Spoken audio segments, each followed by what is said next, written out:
The New England Patriots quietly made this genius move.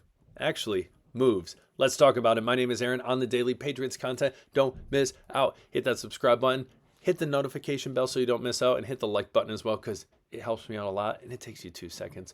So, last year, New England Patriots, we know not a lot of great decisions were made. Drake May, great. Home run. Should be great moving forward. But last year almost seemed like there was a test and we were trying to prepare for it, but we didn't study the right stuff and we failed to study the right stuff and we fell into peer pressure and went and did other things instead of studied. And then when it came to the test, it's that tried and true. You look at the first question and you know it's tough and you don't know the answer, and then you know this test is going to go bad. That's what happened last year. This year, much better story. Things are going up. We know that. A lot of optimism around this team. Now, the genius move, one of the genius moves that the Patriots made was signing a bunch of great undrafted free agents, two being C.J. Dupree out of Alabama and Eftim Chisholm III out of Eastern Washington.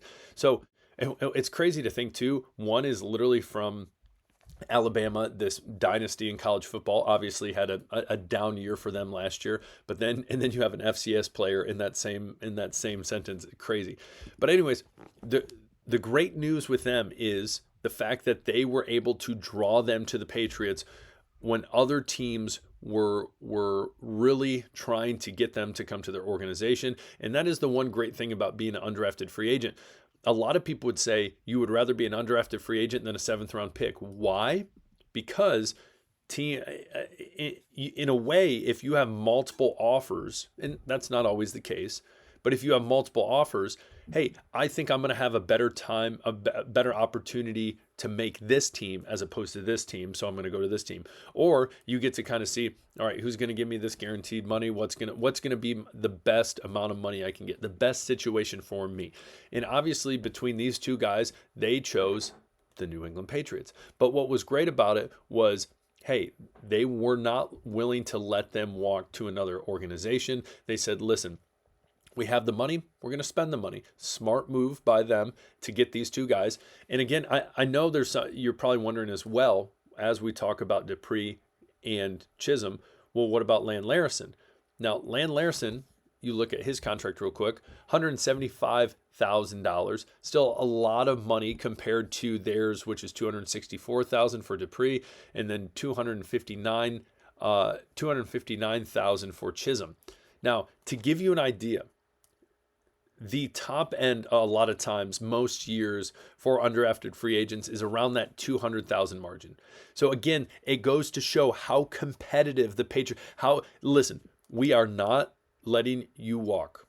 We want you to be a Patriot. And again, cadence to how much we truly believe you can make this 53-man roster and how much someone like Josh McDaniels wants you on this team and how much value you can add to this team. This is how much guaranteed money we are going to give you. That's a lot of money. Now, Land Larison, I think he still, obviously, as we've talked about, has a good chance, especially the opportunity that he can be a solid contributor on special teams. But you look at this and you look at this guaranteed money, and it shows the Patriots mean business. We're ready to play ball, and we're making smart moves in undrafted free agency. And as well, obviously, the reason that it's so high is because they were coveted by so many other teams. Again, if there's someone not really coveted, there's times that people don't even get a guaranteed contract, or they only get a few $1,000s of guaranteed money. So again, that is a good chunk of change that is guaranteed. That was a smart move by the Patriots because they had the money to do so. And moving forward, it is possible in my mind, again, that one, they make the team, and someone like Dupree, if he can develop into a catching tight end, not saying he doesn't catch the ball, but again, you look at his stats from his time at Alabama, he was more of a traditional tight end. He did have some receptions, but his numbers, like I like to say, were not sexy. Again, one of the biggest question marks was, okay, can he truly be a consistent receiving tight end like a Josh McDaniels offense would want? And obviously, this organization and McDaniels said, yes, we think so, as well as Chisholm. Chisholm can go in there and be a solid slot. And we've seen time after time Josh McDaniels bring a guy in like a Chisholm and make him into a great slot, Pro Bowl slot. So again, great move. I just want to continue to reiterate, because I know we have talked about these two before, but how genius of a move it was to be willing to say, we are going to pay more than usual on a guaranteed contract for undrafted free agent, because this is how much we want these guys and how confident we are that they have the chance to compete and make this team. So again, tell me your thoughts. What do you think when you look at C.J. Dupree, Efton Chisholm III, and then I'll even say Land Larson. I know he's not necessarily in that article, but again, $175,000. Of the three, who do you think is most likely to make the team and why? I will tell you, I think it is C.J. Dupree.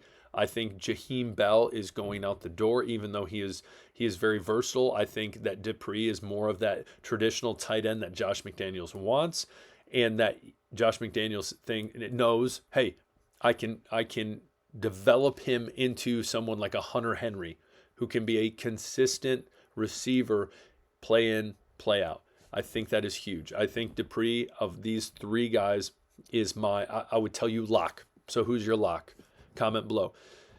Next up, Patriots have surprising defensive need. Now, the defensive need that this article points out, that sure you can agree with, you can see, is edge rushers. Let's not forget, Harold Landry III was just picked up. Yes, he's in his late 20s. Keon White is actually, you jump on this, 26 years old, but still going into his third year as a Patriot. And then you have Swenson, who was just drafted, and then Chasen, who was picked up from the Raiders. Now, I'm not telling you that we have the best edge rushers in the game. I'm not telling you that. But what this article is suggesting is that it needs to be significantly better. One, we can't judge these guys truly right now because they have yet to play. That's one. Two, I would agree with the argument that, sure, some of them are older than I would like, but when it comes down to it, Landry, you look at his stats, they're tried and true. He's consistent. He's not injury prone. He is the type of edge rusher you want on your team. All right. Keon White, younger guy, coming out of college. He was a pretty coveted pick, obviously, in the second round, early second round. And you got to give him the benefit of the doubt that the defensive line has not been as crazy strong as it should be, or even on average. Last year, he started out hot, if you remember that, and then it kind of fizzled out as injuries started happening, and he was kind of asked to do more. So again, I still think he can be a huge contributor on the edge. 26 years old is not that old. All right. I think a lot of people like, the whole, you look at someone like Swenson, who is 22 years old, and you're like, okay, that's what I feel. That's what I think of when I think of a young player in this league. So, and then Chasen's interesting. He did okay for the Jags. Rotational piece, did not start a lot for the Raiders. 5 sacks. Again, I don't expect this guy to start, but for being a first-round pick, not living up to what his expectations would be. But again, going back to this article saying they have a need, I wouldn't agree. I think that we need to let it play out. That's the biggest thing. We need to let it play out and see. Now, as the season goes, I truly believe with Milton Williams and Christian Barmore that they are truly going to help out the edge rushers. And if they cannot succeed with those two guys, then I would agree we have an issue. Houston, we have a problem. But until then, I think it's kind of premature to jump out and say that there is an issue. There's still a need in this area when the Patriots clearly went out in free agency and got someone like Harold Landry. And then on top of that, I mean, even before that, not an edge rusher, but Milton Williams, that's only going to help the edge rushers. And then drafting Swinson out of LSU. I'm not going to go out there and say it was some grand slam signing, but I think there is a lot of potential, and we can come back to it in season and say, okay, maybe they're right. Maybe this is more of a need. But again, I think Keon White has a lot of potential on the edge. Landry has shown that. And Swinson, gosh, that would be a good story. That would be a good story if he came out and was absolutely balling. So we will see. What do you think on the edge rushers? Do you think we still have a big need there, or we need to let it play out? What do you guys think? Comment below. And I will add one more thing on that. I was surprised at times when you had some of these older, but very experienced edge rushers that were,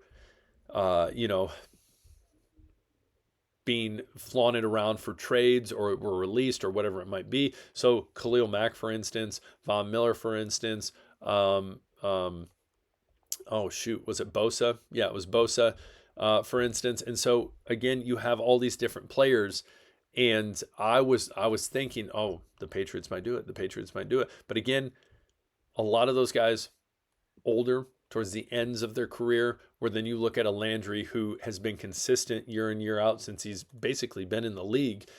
And hey, coming under Mike Vrabel, a defensive-minded head coach, hopefully they can continue to bring the best out of him, if not more. And so, again, we will see. Comment below. Tell me what you think. Hit the subscribe button on your way out. It takes you 2 seconds. Hit the like button. We'll talk later. Peace.